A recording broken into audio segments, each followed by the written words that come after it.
Hello friends, green can YouTube ચેનલમાં આપનું હાર્દિક સ્વાગત છે.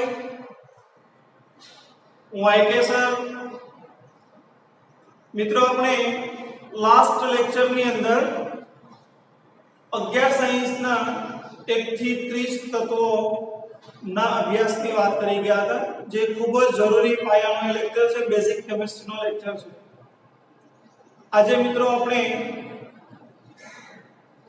તેનાથી આગળ બીજા નેક્સ્ટ ટોપિકની ચર્ચા કરવાના છીએ.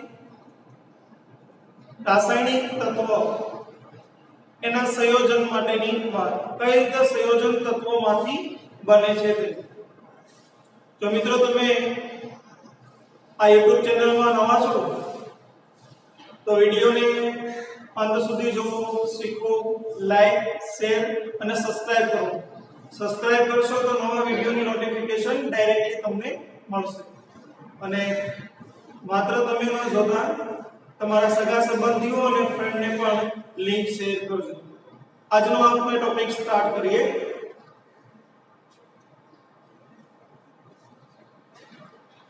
રાસાયણિક સંયોજનોના સૂત્રો અને નામ.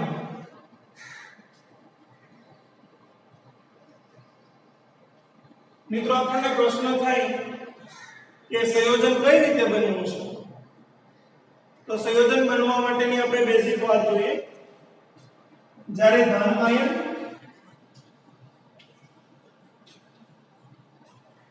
પ્લસ ઋણ આયન આ બંને ભેગા થશે ત્યારે સ્થાયી અથવા તટસ્થ અથવા તો સ્થાયી સંયોજનમાં રૂપાંતર પામે. એક્ઝામ્પલ લઈએ મિત્રો. એક્ઝામ્પલ તરીકે Na plus ion into Cl minus ion gives NaCl, sodium chloride. આ સોડિયમ આયન છે. Sodium ion plus chloride ion. મિત્રો, ક્લોરાઇડ આયન એ ઋણ આયન છે અને સોડિયમ એ ધન આયન છે. ધન અને ઋણ બંને આયનો ભેગા થઈ સ્થાયી સંયોજન સોડિયમ ક્લોરાઇડ બનાવે છે. Sodium chloride. મિત્રો, આ ધન અને ઋણ આયન જોડાઈ જવાથી NaCl એ તટસ્થ સંયોજન છે, જેના પર વિષભાર દર્શાવવામાં આવતો નથી. પરંતુ મિત્રો, પ્રશ્ન થાય કે તટસ્થ પરમાણુમાંથી ધન આયન કઈ રીતે બન્યો હશે. સેમ તટસ્થ પરમાણુમાંથી ઋણ આયન કઈ રીતે બન્યો હશે. કારણ કે આપણે તો ધન અને ઋણ આયન લીધા ને, તો સૌપ્રથમ આપણે વાત જોઈએ ધન અને ઋણ આયન કઈ રીતે બનશે એના માટે. મિત્રો, પ્રથમ આપણે લઈએ ધન આયનનું બનવું. ધન આયનનું બનવું જ્યારે તટસ્થ પરમાણુ સોડિયમ તટસ્થ પરમાણુ છે, કે વાયુ સ્વરૂપનું તટસ્થ પરમાણુ છે, અથવા તો ઘન પરમાણુ છે, તેમાંથી Na પ્લસ આયન આપણે બનાવવું છે ઇન્ટુ ઇલેક્ટ્રોન. તટસ્થ સોડિયમના પરમાણુમાંથી એક ઇલેક્ટ્રોન દૂર કરવામાં આવે ત્યારે પ્રાપ્ત થશે સોડિયમનો ધન આયન. શું ઇલેક્ટ્રોન આપમેળે દૂર થઈ જાય? નહીં. તો આ ઊર્જા આપવી પડશે. એને ઊર્જા અથવા તો જેને આપણે ડેલ્ટા થી ઓળખીએ છીએ એન્થાલ્પી આપવામાં આવે. યોગ્ય પ્રમાણમાં જરૂરી એવી એન્થાલ્પી આપતા તટસ્થ પરમાણુ ઇલેક્ટ્રોન મુક્ત કરી ઇલેક્ટ્રોન ગુમાવીને ધન આયનમાં ફેરવાય છે. એટલે કે ઇલેક્ટ્રોન ગુમાવવાથી ધન આયન બને છે। બીજી વાત મિત્રો, આ જેટલા ઇલેક્ટ્રોનનો ઋણ વીજભાર છે, જેટલા ઇલેક્ટ્રોન દૂર થાય એટલા ધન વીજભાર એટલે કે પ્રોટોનની સંખ્યામાં વધારો થશે। એક ઇલેક્ટ્રોન દૂર થયો હોય તો +1 વીજભાર, બે ઇલેક્ટ્રોન દૂર થતા હોય +2 વીજભાર, ત્રણ ઇલેક્ટ્રોન દૂર થતા હોય +3 વીજભાર ધાતુ આયન પર દર્શાવવામાં આવશે। એની સાદી સમજ આપણે મેળવીએ। ધોરણ 8 9 માં આપણે ઓલરેડી શીખી ગયા છે। સોડિયમ પરમાણુની જે ઇલેક્ટ્રોન રચના લખવામાં આવે તો તેની ઇલેક્ટ્રોન રચના થશે નિયોન 3s1। આ 3s1 કક્ષકનો એક ઇલેક્ટ્રોન ઉર્જા આપવાથી એ ગુમાવી દેશે અને સોડિયમ એ નિયોન જેવી ઇલેક્ટ્રોન રચના ધરાવે, નિષ્ક્રિય તત્વ જેવી સ્થાયી ઇલેક્ટ્રોન રચના, જેને આપણે લખી શકીએ 2p6 ઇલેક્ટ્રોન રચના। 2s2 2p6 ઇલેક્ટ્રોન રચનામાં રૂપાંતર થાય, અસ્તર તેની પૂર્ણ છે। તો મિત્રો આ રીતે જ્યારે ઇલેક્ટ્રોન પરમાણુમાંથી દૂર થશે, પરમાણુ પર ધન વીજભાર આવશે, એટલે ઇલેક્ટ્રોન મુક્ત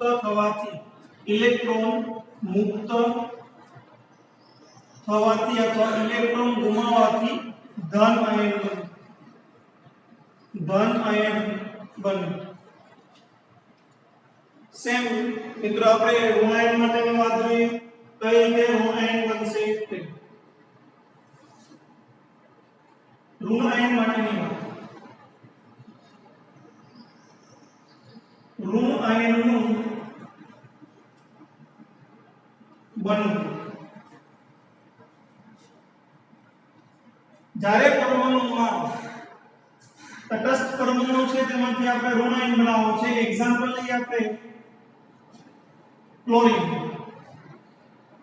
Cl વાયુ સ્વરૂપનો પરમાણુ છે, તેમાં એક ઇલેક્ટ્રોન ઉમેરવામાં આવે તો ક્લોરીન જે છે એ ઋણ આયન પ્રાપ્ત કરશે, કારણ કે ઇલેક્ટ્રોનનો વીજભાર ઋણ છે, તે ઋણ વીજભાર ઉમેરતા પરમાણુ પર ઋણ વીજભાર વધી જશે, ઇલેક્ટ્રોનની સંખ્યા વધી જશે, ઋણ આયનમાં રૂપાંતર થાય।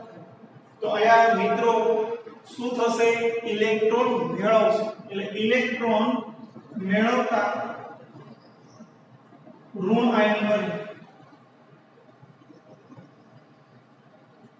જ્યારે ઇલેક્ટ્રોન ગુમાવતા, ઇલેક્ટ્રોન મુક્ત કરતા, ઇલેક્ટ્રોન દૂર કરતા ધન આયનમાં રૂપાંતર થાય, માટે ક્લોરીન ઇલેક્ટ્રોન મેળવી અને ઋણ આયનમાં રૂપાંતર થશે।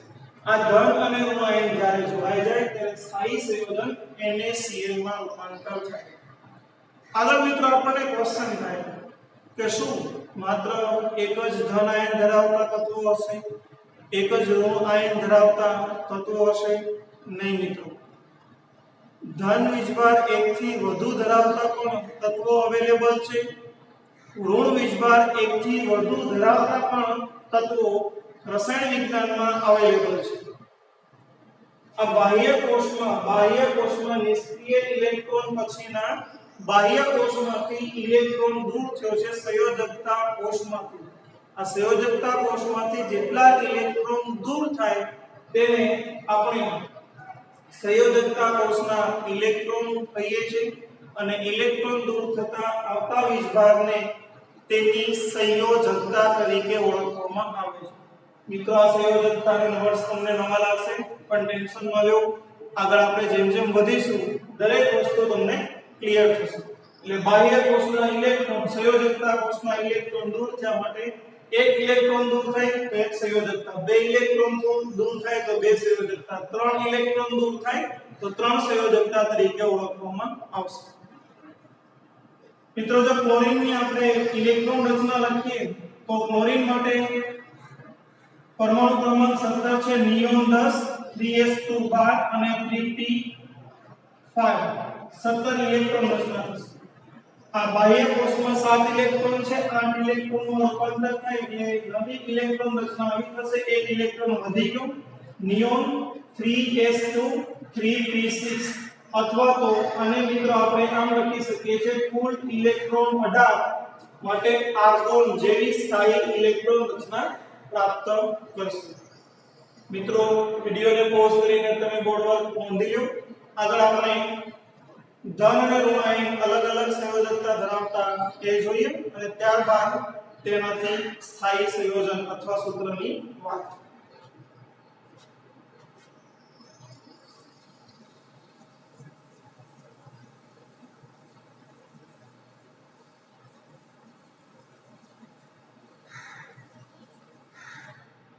મિત્રો હવે આપણે આગળ જોઈએ એક સંયોજકતા ધરાવતા આયન પ્લસ 1 વીજભાર ધરાવતા આયન એવા કેટલાક આયનો જેના વીજભાર પ્લસ 1 હોય તો સમૂહ 1 ના દરેક તત્વોને આપણે દર્શાવી શકીએ જેમ કે Li plus Na plus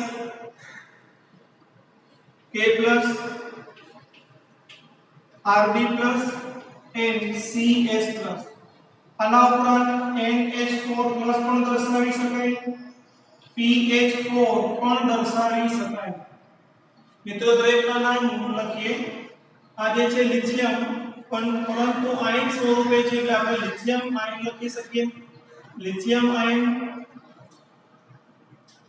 sodium ion K એટલે potassium ion.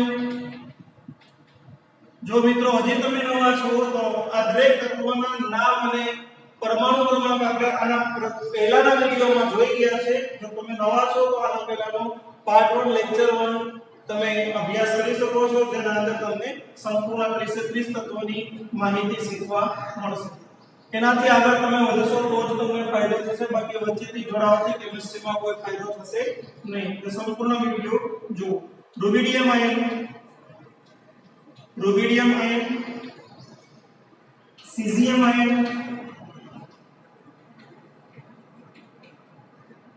Ammonium ion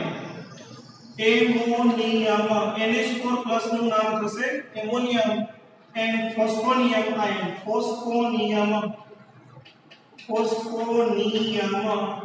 ion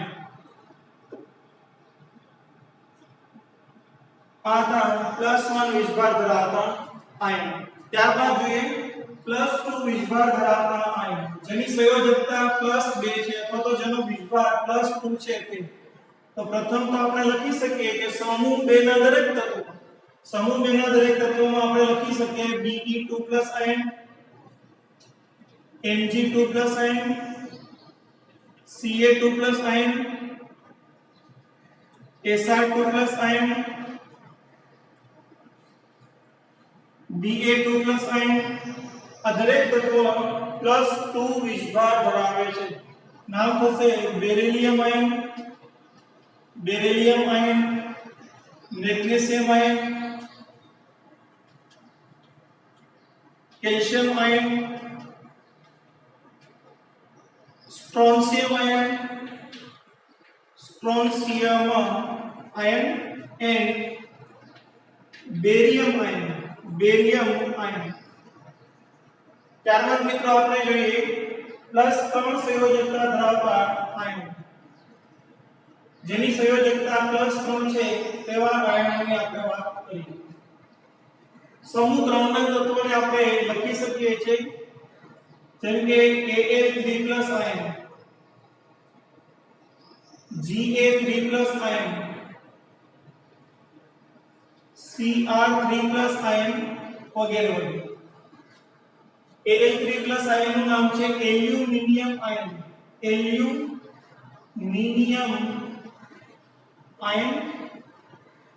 Ga4 gallium ion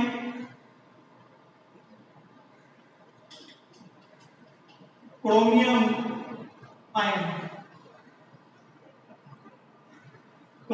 ion તો મિત્રો +1 2 અને 3 સંયોજકતા ધરાવતા તત્વો આપણે લીધા। સેમ હવે લિસ્ટ આપણે લખીએ -1 2 અને 3 સંયોજકતા ધરાવતા સંયોજનો માટેની વાત। -1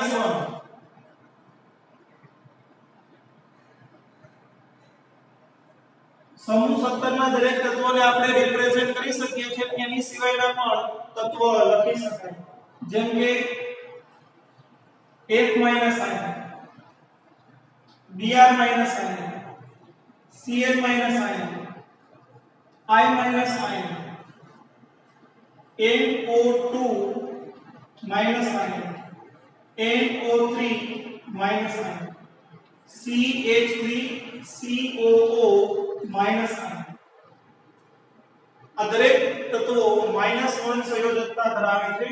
નામ જોઈએ. આ હેલોજન છે એના નામને પ્રત્યે ઈડ લાગશે. જેમ કે ફ્લોરિન છે તો fluoride, fluoride, fluoride, bromide, bromide, chloride, iodine 4 એટલે આયોડાઇન, NO2 છે એટલે નાઇટ્રાઇટ, NO3 માટે નાઇટ્રેટ અને આ એસિટેટ છે એસિટેટ.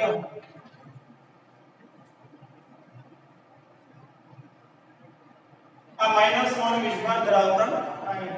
ત્યારબાદ આપણે લઈએ -2 વિસ્ભાર ધરાવતા આયન. -2 વિસ્ભાર ધરાવતા આયન એટલે CO3 2 આયન. ત્યારબાદ S2 ion, SO3 2 ion, SO4 2 ion.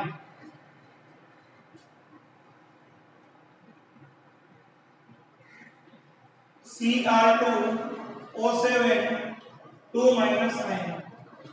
અહીં આપણે લખી શકીએ MnO4 ion, manganate ion, manganate ion.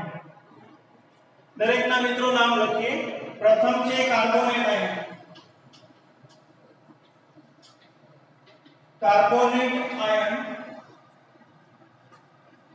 Sulphide, sulphide, SO3 એટલે સલ્ફાઇડ અને મિત્રો SO4 એને આપણે લખી શકીએ છીએ સલ્ફેટ. આ છે ડાયક્રોમેટ, ડાયક્રોમેટ, ડાયક્રોમેટ Cr2O4 અને ક્રોમેટ પણ લખી શકાય CrO4 2 આયન, ક્રોમેટ. ક્રોમિયમ એટલે ક્રોમેટ, ક્રોમિયમ 1 છે માટે ક્રોમેટ આયન અને મિત્રો આ ક્રોમિયમ 2 છે માટે લખ્યું છે ડાય. ગાંડી નથી, ડાય છે, ડાય ક્રોમેટ આયન. 2 માટે આપણે ડાય લખીશું. ડાયક્રોમેટ આયન સિંગલ હોય તો મોનોક્રોમેટ અથવા સિમ્પલ ક્રોમેટ પણ લખી શકાય. CO3 2 ion carbonate ion. મિત્રો આ કાર્બોનેટ આયન માંથી આપણે જાણીએ છીએ બેઝિક કેમિસ્ટ્રી CO2 આયનના ઉભરા ઉત્પન્ન થાય. આ કાર્બોનેટ આયન ખબર છે આપણે ક્યાં છે તો કે સોડાની અંદર છે. દોવાના સોડા, બેકિંગ સોડા બરાબર એના અંદર છે. પછી આપણે જે સિમ્પલ કોલ્ડ ડ્રિંક પીએ છીએ સોડા એની અંદર જે આપણે મસાલો નાખતા તો પ્લેન સોડાની અંદર ઉભરા જે આવે છે તે કાર્બોનેટ આયન હોય. જે કાર્બન ડાયોક્સાઇડ વાયુ ઉચ્ચ દબાણથી દ્રાવ્ય કરેલો હોય માટે કાર્બોનેટ આયન એ દર્શાવશે. તો મિત્રો અહીં માઇનર ડિફરન્સ છે નામની અંદર એક ખાસ યાદ રાખજો સૂક્ષ્મ ભેદ. બે જગ્યાએ એવા સૂક્ષ્મ ભેદ છે. એક તો NO2 હોય તો નાઇટ્રાઇટ થાય, NO3 હોય તો નાઇટ્રેટ થાય. NO3 માટે નાઇટ્રેટ લખશું અને NO2 માટે નાઇટ્રાઇટ લખીશું. ત્યારબાદ મિત્રો જુઓ જો સલ્ફર હોય માત્ર અને 2 માઈનસ હોય તો એને કહેવાય સલ્ફાઇડ, એને પ્રત્યે ઈડ લાગે. પછી SO3 2 માઈનસ આયન તો સલ્ફાઇડ પ્રત્યે નામને જે છે એ ઈડ લાગશે. અને SO4 છે, SO3 ની જગ્યાએ ઓક્સિજન 3 ની જગ્યાએ 4 હોય તો માટે નામમાં આવે 8 સલ્ફેટ. 4 ઓક્સિજન 8, 3 ઓક્સિજન ઈટ, અહીંયા 2 ઓક્સિજન આ ઈટ અને 3 ઓક્સિજન ઈટ નાઇટ્રેટ. હજી મિત્રો આપણે -3 સંયોજકતા ધરાવતા લખી લઈએ -3 સંયોજકતા ધરાવતા આયન. પ્રથમ આપણે લખીએ નાઇટ્રોજન N3- આયન, જેને કહેવાય નાઇટ્રાઇડ આયન, નાઇટ્રાઇડ આયન. ત્યારબાદ આપણે મિત્રો લખી શકીએ છીએ PO4 3- આયન, ફોસ્ફેટ આયન, જેની સંયોજકતા -3 છે. તો મિત્રો આપણે +1 -1 અને -3 +1 +2 +3 -1 -2 -3 ધરાવતા જુદા જુદા સંયોજનો, તેના સૂત્ર લખ્યા છે, તેની સંખ્યા, એની સામે તેનું નામ. હવે મિત્રો આપણે એક સૂત્ર બનાવતા શીખીએ, કઈ રીતે સૂત્ર બનાવવામાં આવે અને સૂત્ર સામે તેના નામ. અને તમે પ્રેક્ટિસ કરજો, લખજો અને યાદ કરજો. ત્યારબાદ જ તમને સંયોજનના સૂત્ર ઓળખી શકશો, નામ લખી શકશો. હવે આના ઉપરથી આપણે રેન્ડમલી પસંદ કરી અને નામ બનાવતા શીખીએ. માની લો કે હું પ્રથમ સોડિયમ ફિક્સ રાખું અને એની સામે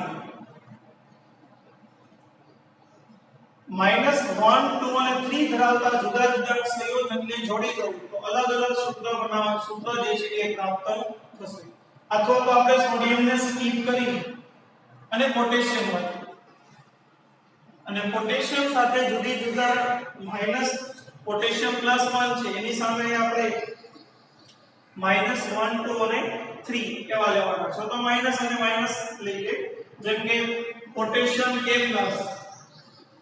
એની સામે હું -1 માંથી Cl લો, Cl- આયન, અથવા તો બ્રોમાઇડ આયન લો, Br- આયન. તો સૂત્ર બનશે KBr. બરાબર? પોટેશિયમ બ્રોમાઇડ, પોટેશિયમ ધન ion, bromine ion, potassium bromide, KBr. ખબર અને કોઈ તો યાદ રાખશે કબીરસિંહ નથી બા, આ પોટેશિયમ બ્રોમાઇડ છે. બરાબર? કબીરસિંહ ને યાદ રાખવાનું અને ફની રીતે યાદ પણ રાખી શકીએ. Kabir Singh = potassium bromide. સેકન્ડ આપણે લઈએ મેગ્નેશિયમ, લઈએ +2 સંયોજકતા ધરાવતું મેગ્નેશિયમ Mg2+ આયન. એની સામે -2 સંયોજકતા ધરાવતું આયન પસંદ કરીએ. જેમ કે SO4 આપણે લઈએ, SO4 2- આયન. તો સંયોજનનું સ્થાયી સૂત્ર મિત્રો શું બનશે? મેગ્નેશિયમ અને સલ્ફર. આ મેગ્નેશિયમની +2 સંયોજકતા છે, સલ્ફેટની -2 સંયોજકતા છે. બંને સંયોજકતા પૂર્ણ થઈ જશે, ધન અને ઋણ આયન બાકી રહેતા નથી. સ્થાયી સૂત્ર બનાવી શકાય MgSO4, નામ થશે magnesium sulphide, magnesium sulphide, magnesium sulphide. આયા થશે નામ પોટેશિયમ બ્રોમાઇડ, પોટેશિયમ બ્રોમાઇડ. હજી મિત્રો આપણે એક 3 ની પેટર્ન લઈ લઈએ લાસ્ટ, અને ત્યારબાદ તમે બોર્ડ પર વિડિયો પોઝ કરીને લખી શકશો. નેક્સ્ટ નો આપણે પ્રેક્ટિસ બીજા સૂત્રોની કરીશું. થર્ડ વન માટે આપણે લઈએ 3 સંયોજકતા માટે એલ્યુમિનિયમ 3+ આયનને હું પસંદ કરું. Al3+ ion, Al3+ ion plus એની સાથે ઋણ આયન લઉં હું PO4 3- આયન. તો સંયોજનનું સૂત્ર બનશે AlPO4, જેનું નામ થાય એલ્યુમિનિયમ ફોસ્ફેટ. Al નું નામ આપણે લખેલું છે કે Al = એલ્યુમિનિયમ, એટલે એ નામ લખી નાખવાનું, અને PO4 નું પણ આપણે નામ લખેલું છે, લખવાનું ફોસ્ફેટ. મિત્રો જ્યારે આયન સ્વરૂપે હોય ધન કે ઋણ, ત્યારે જ નામની પાછળ આયન લખવામાં આવે છે. ખાસ યાદ રાખજો. ઘણા બધા વિદ્યાર્થીએ આ નામ યાદ રાખેલા હોય એટલે સંયોજનના નામમાં પણ આયન લખ્યું. આયન પણ આપણે આયન લખેલું એટલે લખીએ એલ્યુમિનિયમ આયન અને ફોસ્ફેટ આયન, એવું નથી લખ્યું. જ્યારે સ્થાયી સંયોજનમાં રૂપાંતર થઈ જાય તે કિસ્સામાં આપણે માત્ર આયનને દૂર કરતા એલ્યુમિનિયમ જ લખીશું અને અહીંયાથી ફોસ્ફેટમાંથી આયનને સ્કીપ કરતા માત્ર ફોસ્ફેટ લખીશું એટલે નામ બનશે એલ્યુમિનિયમ ફોસ્ફેટ। ચાલો મિત્રો પોઝ કરીને બોર્ડ વર્ક લખી લો। કઈ ક્વેરી હોય તો તમે કોમેન્ટ બોક્સમાં જરૂર લખી શકો છો તો ક્વેરીનું સોલ્યુશન તમને મળશે। આપણે આગળ કેટલાક સૂત્ર જે છે કે ફરની સૂત્રની વાત કરીએ। આમાંથી જ આપણે ફરની સૂત્ર ડેવલપ કરીએ।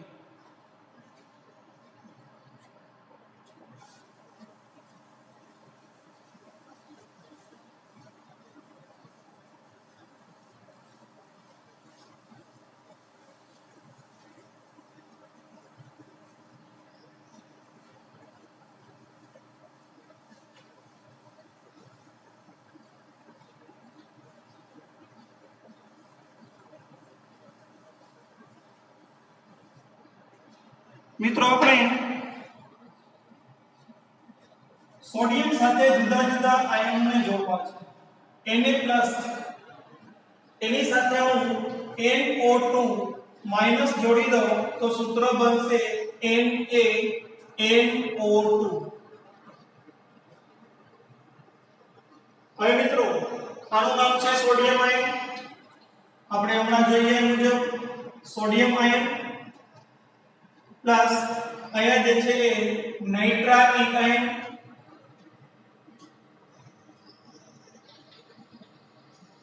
અને અહીંયા સૂત્ર બનશે સોડિયમ નાઇટ્રાઇટ। સોડિયમ નાઇટ્રાઇટ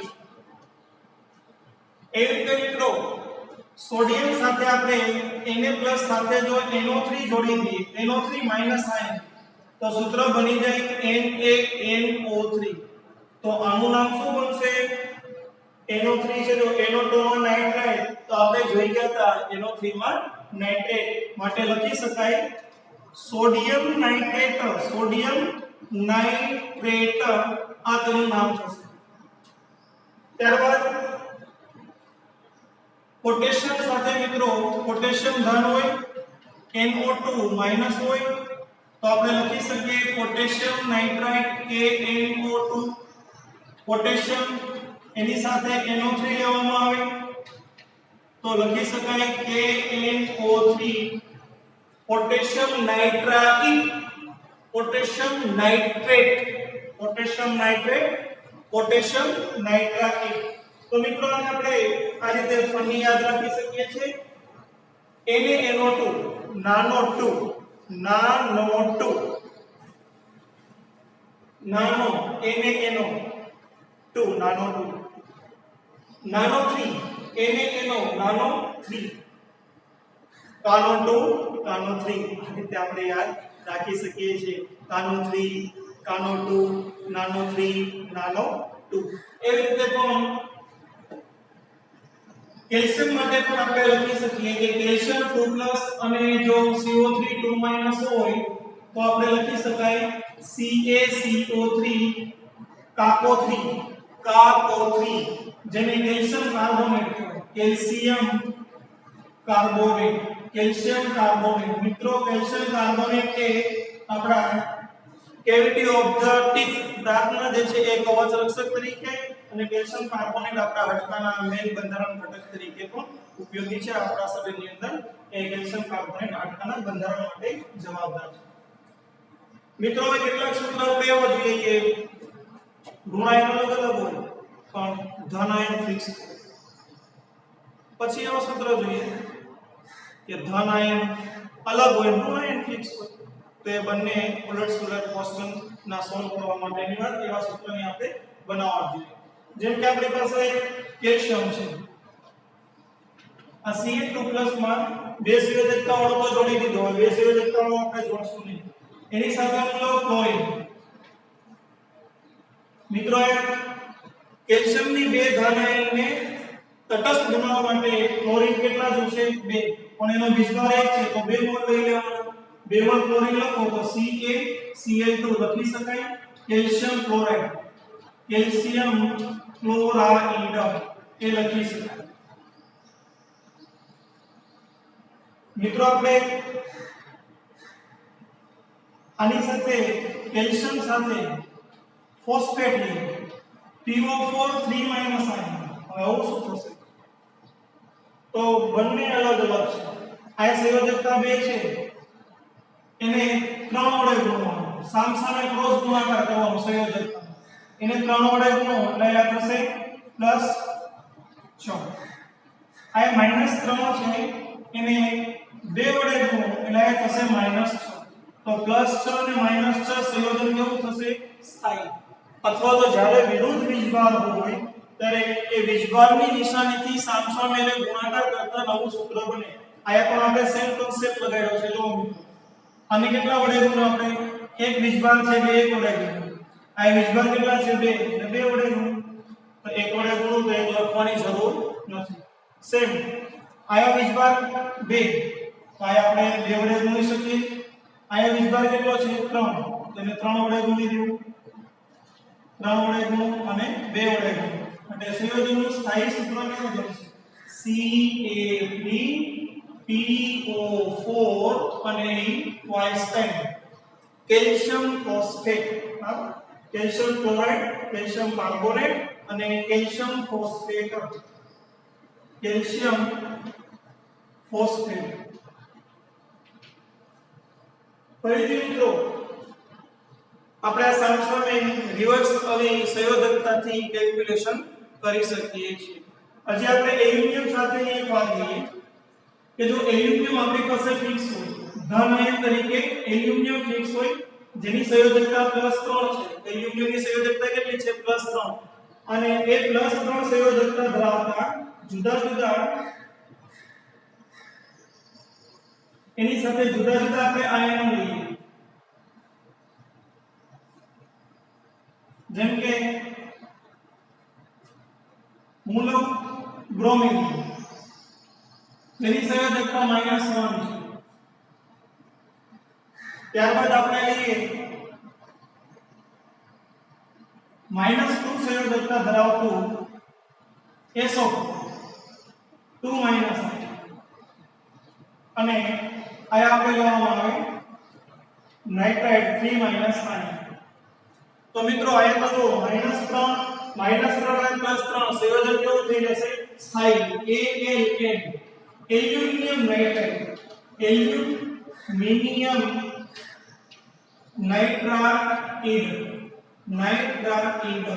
એટલે કે મિત્રો આયા આપણે એક પણ સહગુણકથી ગુણવાની જરૂર નથી બંને સમાન વીજભાર હોય તો ગુણાકાર થશે નહીં પરંતુ ધન અને ઋણ અલગ અલગ વીજભાર હોય તો સામસામે ક્રોસ ગુણાકાર કરવાનો અહીં જો મિત્રો વીજભાર +3 અને આ વીજભાર કેટલો છે -2 તો સામસામે ગુણાકાર કરો અહીં 2 વડે ગુણી નાખો અહીં જે છે 3 વડે ગુણો બંનેને જોડી દો એલ્યુમિનિયમ એને 2 વડે આપણે ગુણવું છે એટલે 2 હંમેશા સહગુણકને સૂત્ર લખવાની ટ્રીક છે આ રાસાયણિક સંયોજનની આગળ આપણે ભણીશું તત્વયુગ્મિક નિયમમાં જ્યારે આપણે તત્વ સ્વરૂપે લખતા હોય ડાબી બાજુ t ની ડાબી બાજુ તો સહગુણકને પરમાણુની બાજુમાં લખવામાં આવે છે બંને સહગુણકને આપણે ક્યાં દર્શાવ્યા પરમાણુની બાજુમાં બંને તત્વ સ્વરૂપનું છે પરંતુ મિત્રો જ્યારે સંયોજન બનશે ત્યારે એ તત્વની આ નીચેની બાજુમાં લખવામાં આવે